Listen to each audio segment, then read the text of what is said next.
Jingawalla. My name is Arabella and I'm going to be bringing you Tales of the Tweed, a series every Wednesday morning on 101.3 FM. I'm a First Nations woman, so my perspective will be coming from a First Nations perspective to help you understand what exists in the Tweed, the history, and what's so magnificent about the Tweed. So this week and next week, I'm going to cover some history of the Tweed from 1823, moving forward, and then moving us into Australia Day, or January 26, also known as the Day of Mourning, or Survival Day for First Nations people. And I'm going to begin that journey to help you understand the conflicts around January 26th, the selection of that date and how it came into being. Tweed played a significant role in the development of that through the referendum, the Aboriginal referendum of 1967, which originated in the Tweed, with Faith Bandler being pivotal in that movement, a local woman from Chindra. So I'm going to help you journey through that so that you understand that a little bit and understand what's coming up in the next couple of weeks in January.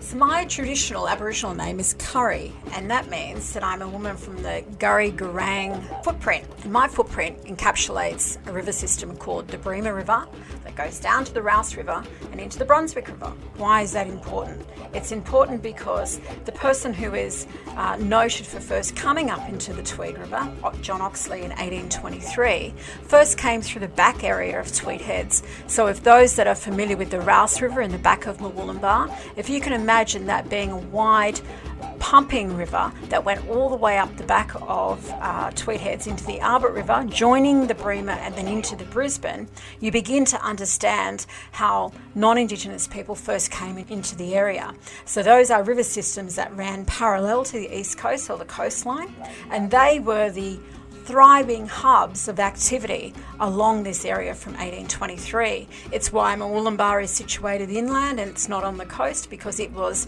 a key point and a part of that river system. That was the beginning of Murwillumbah, but it was also the beginning of non-Indigenous people coming into the Tweed area.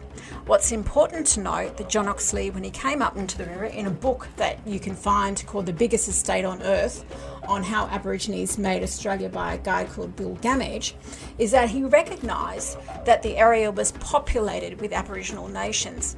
He knew this because there were fires, spot fires, all the way along the Tweed River system.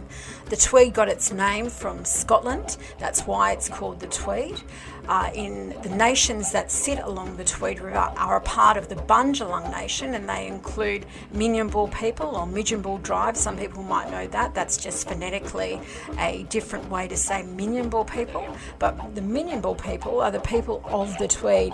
Kookaburra are also people of the Terranora, or the Red Earth areas, and they were the clans that existed around this river system. So when Oxley first came up to the Tweed River, he was able to observe and wrote about in his diaries spires everywhere all the way along, which was evidence of populations of Aboriginal people residing along the river system.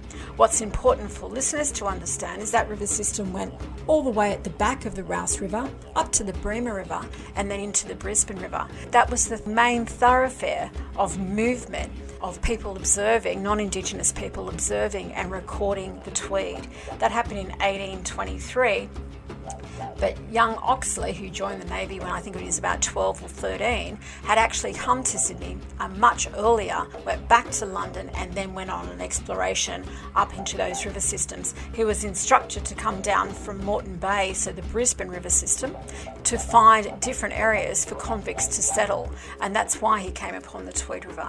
So that was the beginning of the observation of both realising there were groups of hordes and clans of Aboriginal people already existing in the area, but also his first observation in how beautiful the area was. And he came into the area and realised that it was fantastic, or a wonderful opportunity for farming. And that's kind of the first indication of some ideas about deciding to come into the Tweed and take control of the lands of the Tweed. So from 1840, Terranora, which was called originally Taranora, was the pivotal centre for farming in the community of the Tweed for the first 70 years. What you may not know is that opium was one of the substantial crops that were grown for the first 70 years in the Tweed, along with arrowroot and corn. So that is your first 100 years from 1788 to 1888.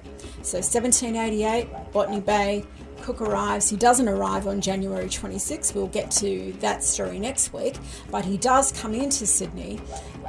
The world has changed for Aboriginal people. There is great destruction, disease, etc. You move on to 1823, the beginning of someone coming into the Tweed, and about 1840 onwards for the first 70 years, the beginning of farming in the Tweed. Next week, when we come together, I'm going to share with you the significance of 1938. So that means 150 years since Cook arrived in Botany Bay at 1788, and the beginning in 1938 of what was known as NAIDOC, which was the beginning of Aboriginal people standing up and asking for dignity and human rights. And it's important to know that date in 1938, which represented for Britain 150 years of existence in Australia. And it's important for you to understand that date so that you can understand the divergence in wanting to celebrate January 26. I'm very happy to share that with you next week. I hope you join me, and I'm looking forward to sharing with you more tales of the Tweed. This is Arabella. I'll look forward to speaking to you next week, 10:30 a.m. on 101.3 every Wednesday morning, Tales of the Tweed. Boogle Bear, which is our greeting for I'll see you again.